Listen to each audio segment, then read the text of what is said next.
Ladies and gentlemen, today we will delve into the topic of state division and explore its consequences.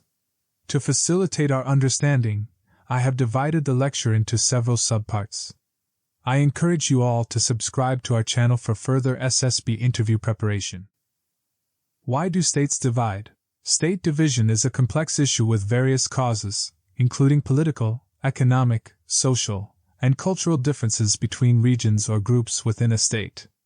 In some cases, state division arises from a desire for greater autonomy or self-determination, especially among minority groups who feel marginalized or oppressed within a larger state.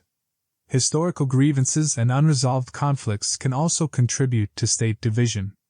Regardless of the cause, state division has far-reaching consequences for the state itself and the international community as a whole.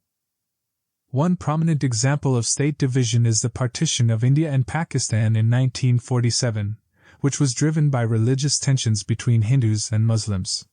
The partition resulted in widespread violence and the displacement of millions of people.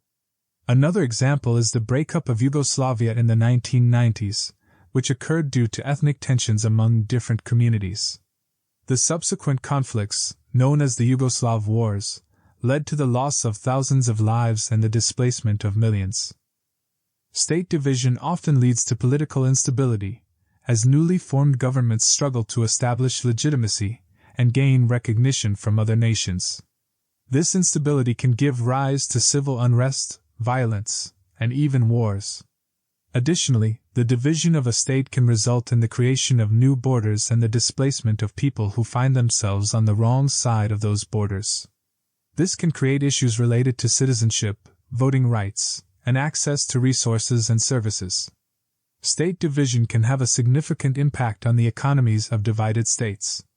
While it can lead to the creation of new markets and industries, it can also disrupt established businesses and industries. The division can also bring changes in trade patterns and economic relationships with neighboring states and countries.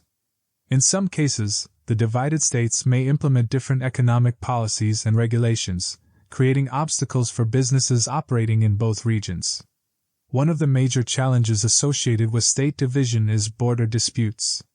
Determining the new borders can be difficult and can lead to conflicts with neighboring states over resources and territory. Citizenship issues also arise as it becomes unclear who belongs to which state. This can create problems for individuals who suddenly find themselves without a country or unable to access basic services. National identity crises are also common, as people struggle to define their identity in the newly formed state. Federalism is a system of government in which power is divided between a central authority and constituent political units. This allows for greater regional autonomy while maintaining a unified national identity. Devolution is another approach, involving the transfer of power from a central government to local or regional authorities. This can address regional inequalities and promote responsive governance at the local level. In conclusion, we have discussed the reasons for state division, including political, economic, and cultural factors. We explored historical examples such as the partition of India and the breakup of Yugoslavia. Additionally, we examined the challenges associated with state division, such as border disputes and citizenship issues. Finally, we presented alternative solutions like federalism and regional autonomy. While state division can be a difficult and contentious process, it is sometimes necessary for the greater good. Leaders must approach the issue with sensitivity and care, considering the unique circumstances of each situation. Thank you for watching, and if you have gained new insights, please like and subscribe to our channel for relevant updates.